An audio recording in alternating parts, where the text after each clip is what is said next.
Mr. Chairman, thank you.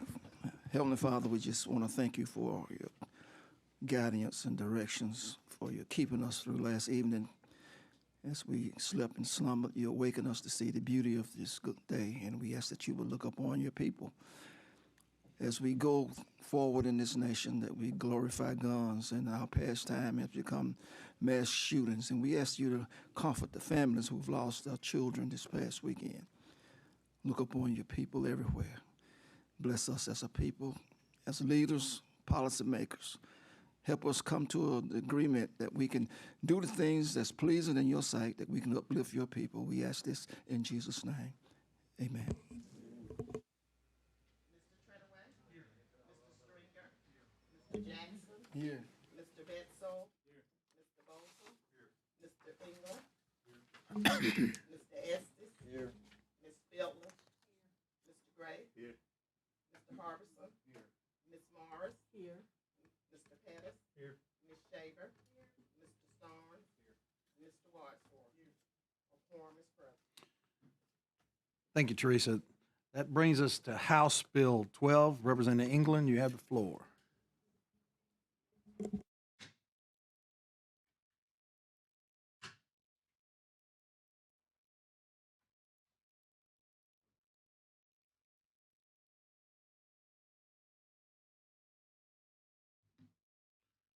Good morning. House Bill 12 is a very simple, non-controversial piece of legislation.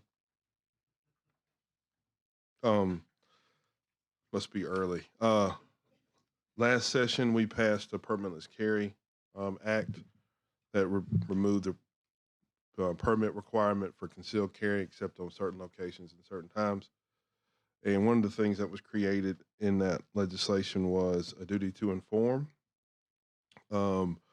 But for whatever reason, we left off a penalty. So when it went into effect earlier this year, several of my law enforcement officers, I work for the city of Tuscaloosa, and it's my day job.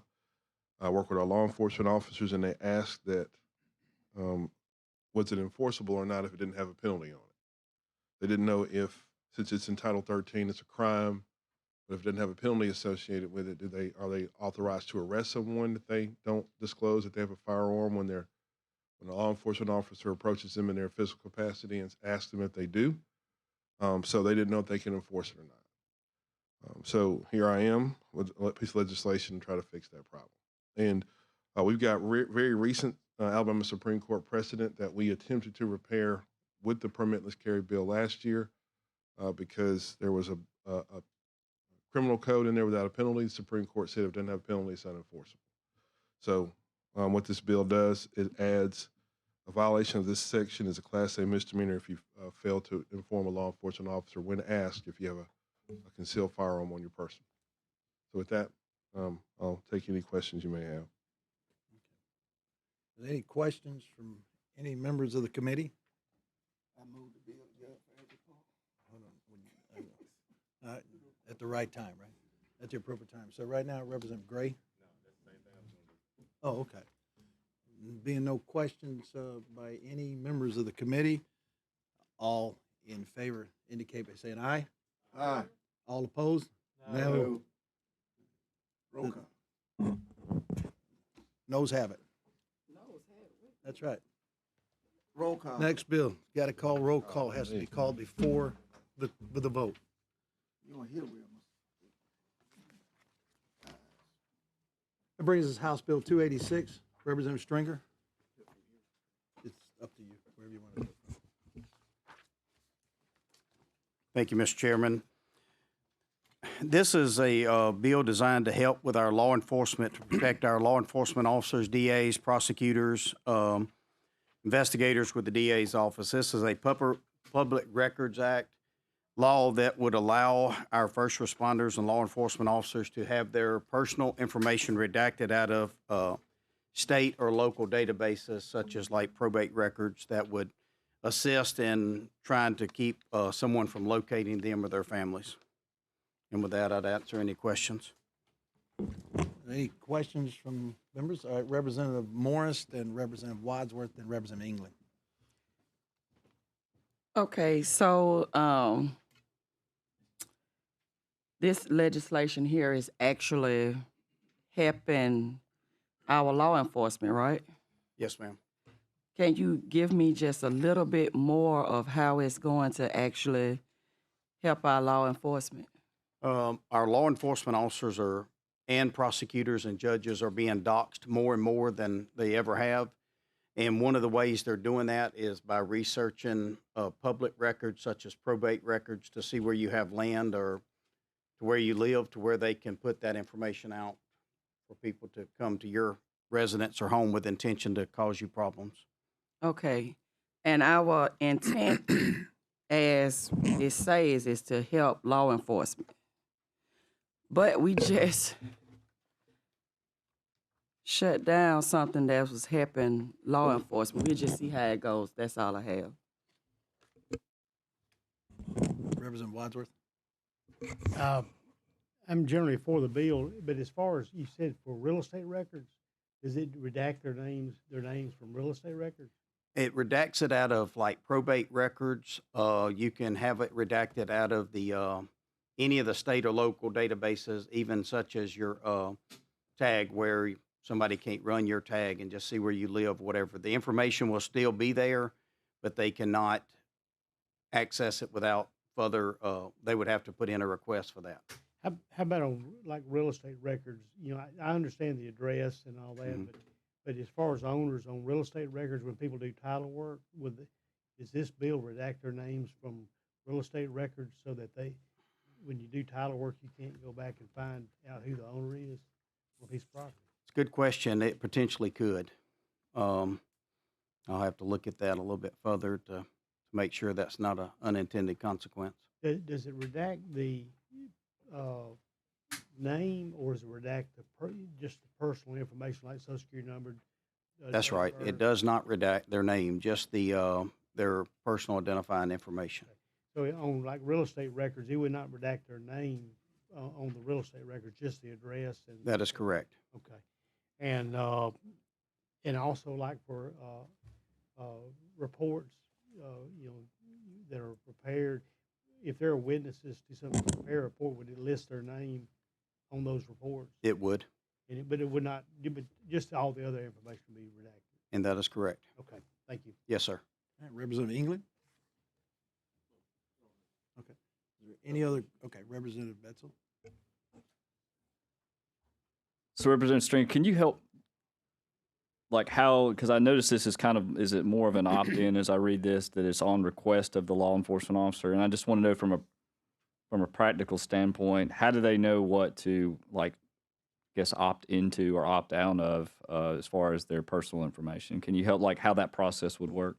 That would be up to the individual officer to determine if, you know, like I know I would probably redact out of like probate records or anything that I find or determine that puts my information out to where someone can locate me or something as a law enforcement officer, I could address that. As far as a list of which databases or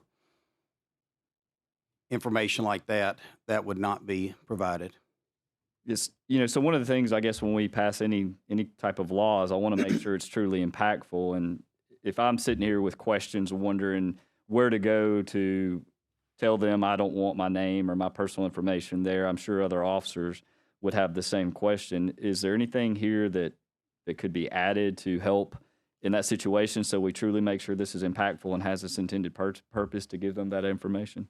I would be open to an amendment to address that if you wanted to offer it. You know, other states are starting to do this. I know Georgia has done it, and the state of Florida has done it locally.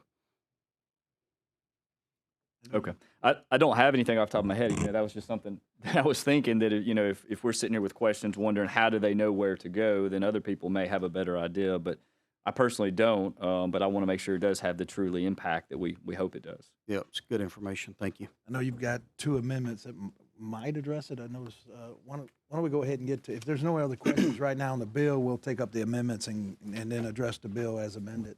Yes, sir. Mr. Chairman, the first amendment is going to is come from the County Commission Association, and it's just addressing, because there are some counties that do not have online databases or online portals that would allow you to do the online request. So this one is, Hold on just a second. Go ahead and do this amendment, but Yes. the clerk does not have the other, so I would imagine the members don't. Yes. Where's that at? this one or, Yeah, no, this one. We don't have this one. okay. This one here? Yeah, I'm gonna sure. get some copies of it. Yes, sir. You got copies? I've got 3 copies, so we need more. Well, go ahead and, we got copies of the first amendment. Go ahead and explain that. We'll deal with that one, and then, we should have copies here in a second. Okay. Go ahead. The First Amendment on line 50, page 2, says replace the following. It says available a request form that allows a law enforcement. And basically, that's just taking out the online request because of the fact that some counties do not have the online portal that would allow you to do an online request. Is there any questions on that amendment? If seeing none, I got a motion for adoption of the amendment by Representative Pettis. All in favor, say aye. Aye. All opposed? Okay, so now we have that one adopted, and we'll wait just a second until our clerk gets back.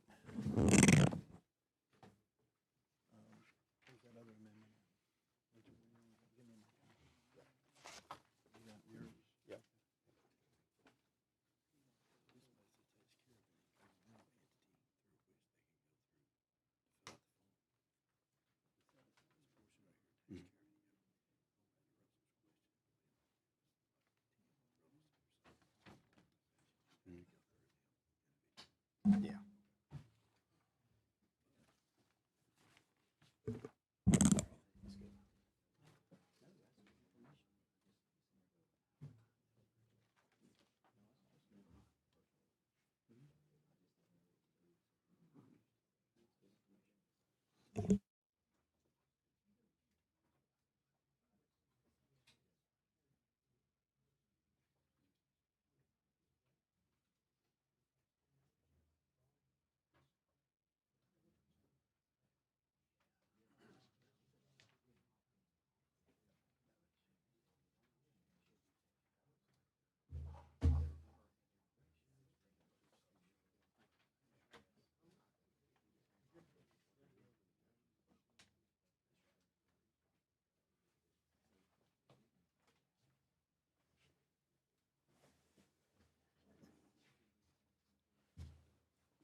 All right, all the members got a copy of the amendment. Go ahead and explain the amendment.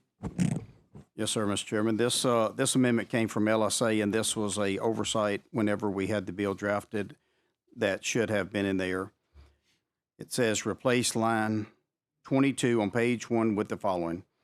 And employees, upon request of the officer or employee, and in connection therewith, would have as its purpose or effect the required of a new or an increased expenditure of local funds within the means of section 111-05 of the Constitution of Alabama 2022. On line 14, it says, replace line 58 on page 3 with the following. Section 2, the purpose or effect of this bill would be to require a new or increased expenditure of local funds within the meaning of section 111.05 of the Constitution of Alabama of 2022. If this bill is not enacted by a 2/3 vote, it will not become effective with regards to a local entity unless approved by a local entity or until and only as long as the legislature appropriates the funds or provides for a local source of revenue. Section 3, this act shall become effective on the 1st. That's it. All right, the amendment has been explained. Is there any questions on the amendment? Seeing none, I have a motion to adopt by Representative Ettis. All in favor? Aye. All opposed? All right, so now the bill is before us as amended. Is there any questions on the bill? Seeing none, then entertain a motion for favorable report. Representative Estes, motion for favorable report. All in favor, I indicate by saying aye. Aye. All opposed? The ayes have it. Bill has a favorable report. That brings us as amended.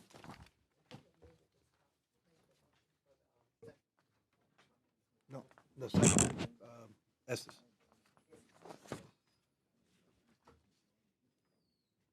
All right, that brings us to our final bill today. That's House Bill 301, Representative Ingram. We got copies of any amendments? I do. I think, thank you, Which Mr. one? Is Chairman. that the I one with think the- Okay, Teresa handed them out. everybody should have a copy of the amendment. Go ahead. And explain there's the several bill. amendments, some that we made some changes, and some of them were just amendments, some issues that were left out, clerical amendments. So we'll go over that in a minute. But HB 301 creates firearm enhancements for new offenders involving, we've had problems with people carrying guns that are felons, violent felons, and this is just enhances the penalty, instead of, them carrying firearm and a slap on the hand coming to court, getting out and committing another murder or rape or robbery, armed robbery, or et cetera. And I've got Darrell Bailey here. If we got any questions, he can help me, if that's okay, Chairman. Sure. Yeah. Any questions? Any questions on the bill? All right, so go ahead, Representative England. Aren't there already enhancements for using a firearm, but in the commission of a felony? There is, and that's the reason I asked Darrell to come up, because what I know about the law, you can put in a thimble and still have room enough for this building. Darrell, is it okay, Mr. Chairman? Yes, come on up. Give the members of the committee your name and your position. Good morning. I'm Darrell Bailey. I'm district attorney here in Montgomery, and I'm also the president of the Alabama District Attorneys Association. So this bill actually does three things. One, it provides an enhancement for those who use a firearm during the course of a violent offense. The violent offenses are laid out here. We have selected offenses that I think everybody would be okay with as far as violent offenses. The second thing it does is it creates a new law which says that if you are out on bail on a violent offense, that it is illegal for you to possess a firearm. Currently, under Alabama law, that is not against the law. So if you're out on bail on murder, robbery, rape, right now you can possess a firearm. Wow. And then the third thing that it does is it says it creates mandatory time for those who have been convicted of a violent offense who subsequently are caught in possession with a firearm. And the reason that we need this, right now what we're seeing, especially in our major metropolitan areas, I can tell you right now in Montgomery, in my office, we are approaching 300 homicides pending in my office right now. Every day in Montgomery, I get a text about a shooting. And we usually have about 2 to 3 a day. Had one just right before I came in here. A lot of these people are convicted violent felons. If law enforcement could get to them before they commit a violent offense, catch them with a firearm, get them off the street, we wouldn't be having the issues that we're having right now. We're seeing a lot of people who are getting out of jail on bail who are subsequently caught with firearms. There's very little we can do with them. What we're also seeing is a lot of our judges, especially in our major metropolitan areas such as Montgomery, that are not really doing anything to these individuals on these three right now.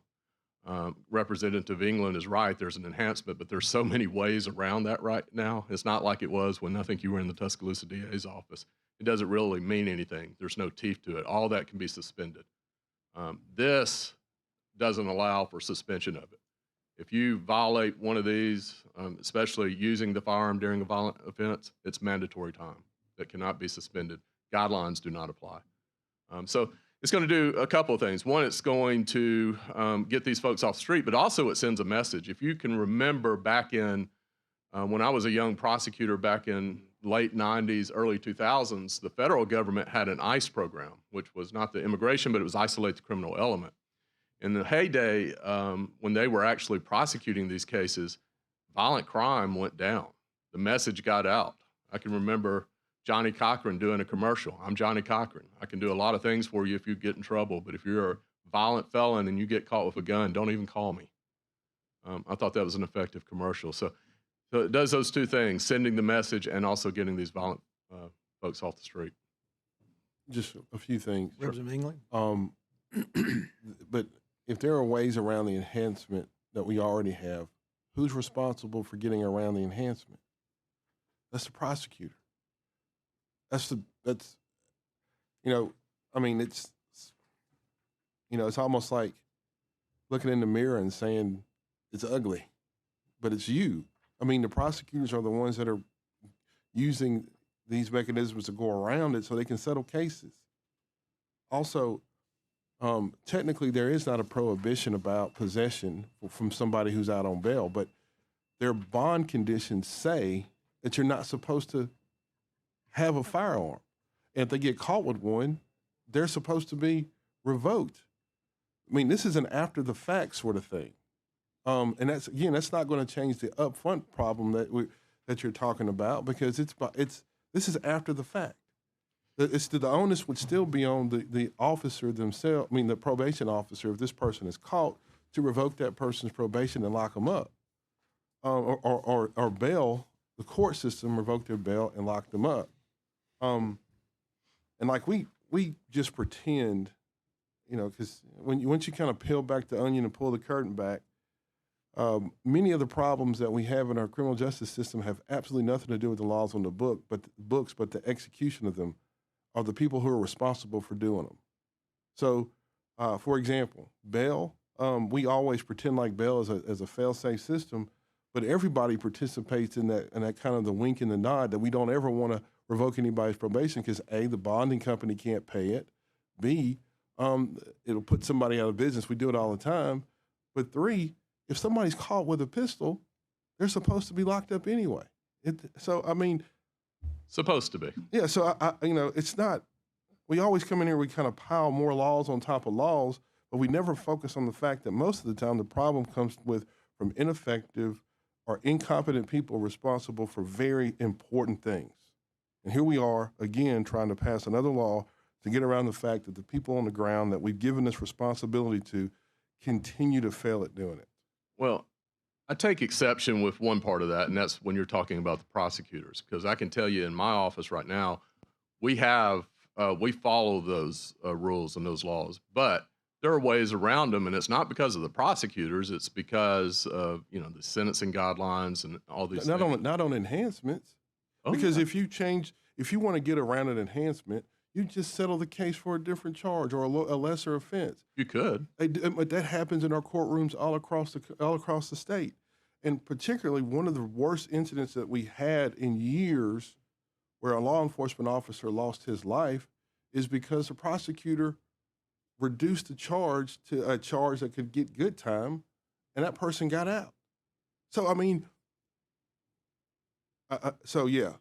oftentimes in every courtroom, happens in urban areas, rural areas, whatever, in order to get a case settled, because prosecutors don't have the resources to try them, judges don't have the time to try them, defense attorneys don't have the money to put in enough to defend this particular defendant. So everybody kind of works together to figure out the easiest way to get it settled. And oftentimes, it's prosecutors settling cases for as little jail time as possible. And in order to get around these enhancements, they just plead them to another offense. So, and I'm not talking about your office specifically, but to pretend like that doesn't happen on a regular basis would be dishonest. Yeah. And so a lot of the issues that we've identified in our criminal justice system have nothing to do with the laws that are on the books, but the people who are responsible for enforcing them are doing a terrible job, and they're doing what's most convenient instead of what's most safe. Yeah, well, we'll agree to disagree on that. Representative England and I agree on a lot of things, but this one we do not. Again, we're focusing on the violent felons using these firearms, and I just don't see how anybody could disagree that these folks, these type of people who commit these crimes, shouldn't be faced with this type of penalty. But I mean, again, I'm not disagreeing with that in principle. But again, you're talking about indicting somebody after they've already been caught with the pistol. You've missed it, like, in that situation. It's supposed to be the probation officer, because I can show you almost every order that someone gets when they get off bail is to stay away from other people who are felons, and also to not have guns. And if you get caught with guns, what's supposed to happen? They're supposed to revoke you and put you in jail.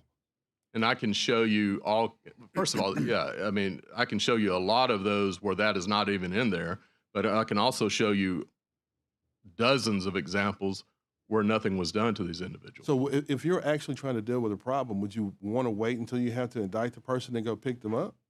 Or would you want to do it on the front end where you want to empower probation officers to take someone into custody if they've got a pistol when they're not supposed to have one? Because that seems to be the most immediate response to the problem. Because if you arrest somebody, that may take months, that may take years. You're finally pulling them off of the street, but you've got to go through several different things to reach probable cause in order to arrest somebody for a felony charge.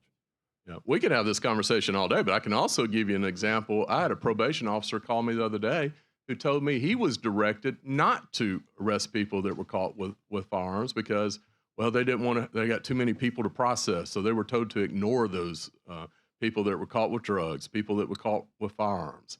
So essentially you agree with me, because I'm telling you the same problem is the people, the execution. That's the problem. I'm telling it, we agree.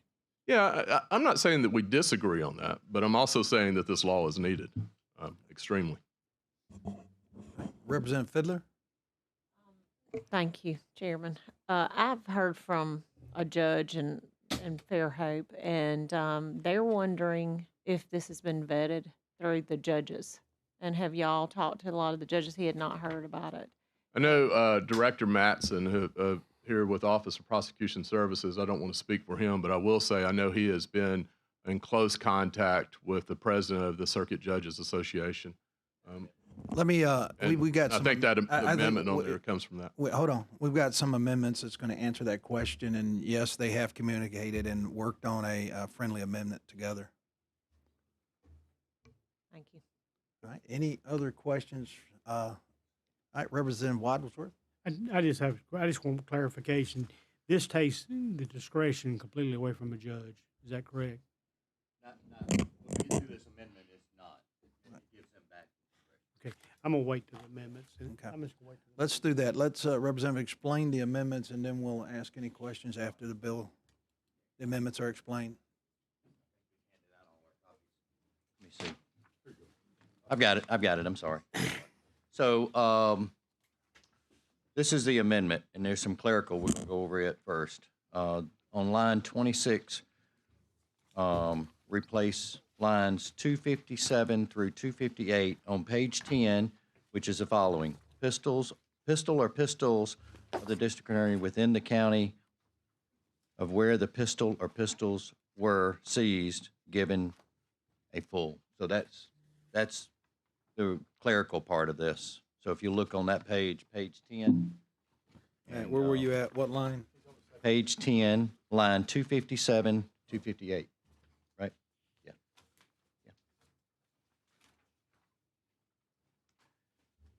And then also, Chairman, I've got this amendment. Is there another amendment? that's it. No. And I got the amendment this morning. Why are you starting on page 2? What are we doing? All right, so let's see here. Why don't we just take it from the top on That's page what 1? Yeah, that'd be great. Let's do that. Hold on, I looked at it. Chairman, can I have her explain the amendment? All right, I got it just a few minutes ago myself and looked at it, and I'm good with it, Sure. and it satisfies. Okay. What? Name and My name is Tricia Cater, and I'm with the Office of Prosecution Services. What the amendment does is it makes some technical changes. There is a statute that last year was repealed, 13A1173, that was inadvertently left in this bill. So it strikes that statute that's been repealed. It also, when the bill was drafted, you'll see on page 1, line 10 of the amendment, it struck subsection B. Subsection B, if subsection B of 13A1172 was struck, then it would leave that particular offense without a criminal penalty. So that language was reinstated in its original form so that that criminal penalty would remain. Also, it was requested on page 2, lines 28 through 30, that language was restored because the language, when it was drafted, the language taking out where the seizure should occur, that language was struck, so that puts that language back in. So it's kind of technical amendments. One of the substantive amendments is the handwritten at the bottom of page 2, where it says replace lines 201 and 202 on line 8. That strikes the mandatory minimum in that section. So instead of being guilty of a C felony with a mandatory minimum of, guilty of a B felony with a mandatory minimum of 5 years, it takes the mandatory minimum of 5 years off and leaves it guilty of a Class B felony. And then it also does the same That was thing. working with the judges on that one? Is that the That was working with the Speaker's office. Speakers? Okay. And then on the second or subsequent violation, it was a Class A felony with a mandatory minimum of 10 years. That mandatory minimum was removed, so it's just a Class A, and there are no mandatory minimums in that section. Okay. Hold up just a minute. Any questions for any members of the committee? Representative Estes. Simple clarification. I'm assuming based on your comments that this is where we're going back and giving back some judicial discretion where we're removing some of the mandatory sentencing. Yes, that removed the mandatory sentencing in that section. Okay. Thank you. All right. Thank you, Mr. Speaker. All right. We're got Representative Ingram on the. Did that explain all the amendments here? You want to start on page 1 and just go through them really quick in case there's any, so we can follow it in the bill? I guess. You want to help me with that? She knows it a lot better than I do. Thank you for doing this. So the First Amendment, on line 30 on page 5. Hold on. Just a minute. 130, you mean? The first one says replace line 130 on page 5 with the following. Okay. Uses a firearm. All right. Go for So it. that would just make it any person who knowingly possesses or uses a firearm during the commission or attempted commission of a felony dangerous to human life. Right. The Second Amendment is Let's get it before us and get them all explained, and then I'll just make you a mark there, and we'll go back and ask those questions. Go ahead. I want to get all these before us. sure. The next one is replace lines 228 through 229 on page 9 with the following.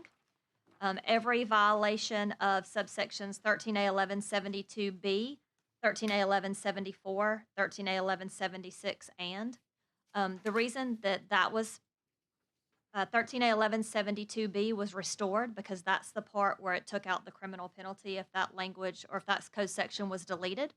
Also, 13A1173 was repealed last year, so that statute was removed. And so that was the purpose of that amendment. The next one, replace lines 236 and 237 on page 9 with the following, with violating 13A1171 or 13A1172. The reason that was made was a technical by LRS because 13A1173 had been repealed. The next one, replace line 253 and 254 on page 10 with the following. Person arrested for violating 13A1171 or 13A1172. It used to say any of the above numbered sections, but because in the cleanup, originally that particular statute was one extremely long paragraph, and in the cleanup, LRS kind of separated the paragraphs out to make it make more sense. And so because 13A1173 was repealed, they specifically listed the statutes 13A1171 or 13A1172. The next amendment, replace lines 257 through 258 on page 10 with the following. pistol or pistols to the district attorney within the county where the pistol or pistols were seized. That language was struck, and we asked them to put that language back in so it made it clear where those particular weapons were to be seized. And that just that leaves it with the previous law. That just reinstates that language. And then the next amendment replaced lines 201 and 202 on page 8 with the following: shall be guilty of a Class B felony. That's where it struck the mandatory minimum language and just put it back to a Class B felony. Then the next one replaced lines 204 and 205 on page 8 with the following. A, the person shall be guilty of a Class A felony. That again struck out that mandatory minimum language and replaced it with just the Class A felony. Thank you. Now the bill is, all the amendments are before us. If there's any questions on the amendments, Representative Wadsworth has a question. Based on the amendments, what is the term that they're going to be sentenced to if they have a firearm or use a firearm during commission of that? Is Okay. it 5 years, 10 years? Okay, so there's the 3 different sections. Are you talking about if they use a firearm during the commission of a felony dangerous to human life? Yes. Okay, so if the firearm is possessed or used, it's a mandatory minimum of 10 years. If the firearm is discharged, it's a mandatory minimum of 15. Okay. Is there any, and that's if they use a firearm and brandish a firearm? And that's if they use the firearm, if they point the firearm at the person, if they pistol whip someone with the firearm. So basically, if they have it in their possession or they use it, that's that mandatory minimum. It's elevated up to the next level if they actually fire. It's discharge. a minimum of 10 years. Yes. And is it consecutive with whatever the other sentence they get? Yes, sir. And there's no discretion with the judge to change that. Is that what the bill says? As far as the minimums, yes, sir. Okay. And they can't get probation. They can't be placed on community corrections. They can't get a split sentence. What's the purpose of not getting a split sentence? Just to make sure, the purpose was just to make sure that is day for day mandatory time. Okay, and they don't get good time, so they actually serve a full 10 years. Yes, sir. That's But- only if they commit the crime. You know, if they just in possession and not committing the crime, it's different.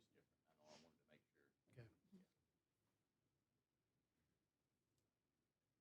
sure. Okay, Representative England?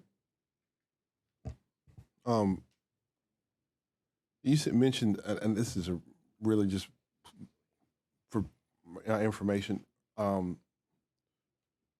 So if you are committing a violent offense and you use a weapon, this is when the enhancements and the mandatory minimums come into play? And actually, we changed it because there's a list of violent offenses that are already defined. We created in Section 1, we kind of took the most serious of those and created felonies dangerous to human life. And so it does not have all the felonies that are considered violent felonies in our code statute. But if you commit, it's only going to apply if you commit those. And those include, some of them are murder, capital murder, manslaughter, kidnapping, robbery, torture of a child. So we have those more serious offenses that these apply to. Okay. So also you mentioned 13A 13A11-72. 13A11-73 was the one that was repealed. Yeah, but you mentioned something in your discussion about 13A11-72, and you've stricken throughout the bill. You've taken that out. What was 13A-72? Okay, 13A11-72 remains in. The one that was struck out was 13A-1173 because that was the code section that was repealed. And that was the 13A11-73 is permits. And that was the repealed. But we didn't do anything with 13A11-72. We left all the other statutes in there. We didn't take those out. It says, because I was just reading on one page, one section, it says every violation of subsection B of section 13A-11-72, and it's stricken through on. Oh, yes, sir. I see what you're talking about. Yeah. That is fixed Okay. with the amendment on page 1. All right. Where it says replace lines 228 to 229 with the following. They added back in 13A11-72B because if they did not add that back in, there would not be a penalty for that section. And That What's section, what's the reason it needs a penalty? because that's the section of certain persons forbidden that deals with habitual drunkards, that particular section B. So if that was struck, there would be a crime that has no penalty, so there would be no way to enforce it. Oh, so no penalty means it's unenforceable. So that means that, okay, so this makes sure that you put a penalty in there to make sure that that particular part of the law is enforceable. Yes, sir. We made sure that that penalty was not struck out. Okay. All right, the amendments have been explained. I entertain a motion to adopt the amendments. So moved. All right, we got a motion to adopt the amendments. All in favor? Indicate by saying aye. Aye. All opposed? All right, now the bill's before us as As amended. I'm sorry, is there something you need? Yes, sir, there is. I want to Okay. clarify something earlier, so All it's right. not a misperception about conversation. I think it would help the committee and. Lucy. I'm Barry Matz with the District Attorneys Association and association that Mr. Bailey's president of. Move to the mic, I can't really hear you. We had been working on this bill for quite some time. Last evening, found out that there had been a request to carry the bill over. I had been speaking with the president of the Judges Association yesterday at length. They had a copy of the bill for several weeks, but I talked with their president yesterday. We had a conversation about some specific changes, and then when I found out that the bill was carried over, kind of shelved that, and then learned that there had been a specific request for amendments to take out the mandatory minimums last night, and we found that out. It was my understanding that that was a request from them or some members of their group, because it removes the issue that he and I were talking about, which was the mandatory minimums from the section. And so, but I don't want the perception to be that I'm standing or we're saying that I have an agreement with their association or their president. But I will tell you this, that their president is a friend of mine. We communicate regularly, and we'll continue to work on this before we get to the floor. You have our word here in front of everybody, but my understanding is the amendments that were requested through the Speaker's office and then for us today are the ones that we've agreed to that address that issue on the mandatory minimum. So that's kind of where that is. I wanted you to make sure that you didn't have. Well, hold up. Does your association have any amendments to offer today? Because if there is going to be something offered, okay, so you're good. Yes. Okay, Good. all right. I just want you to think that I'm standing up here. We've said that the Judges Association president has said, hey, everything in there is. I got you. He's working good with I'm it. working. Okay, all right. All right, All right, Carr was the- told, go back and sit down. Now, all right. Yeah. Okay, the bill is now before us as amended. Is there not seeing any other questions? I'll entertain a motion to adopt Representative Okay. All in favor indicate by saying aye. Aye. All opposed? Your bill has a favorable report. Thank you, Mr. Chairman. Thank you, committee.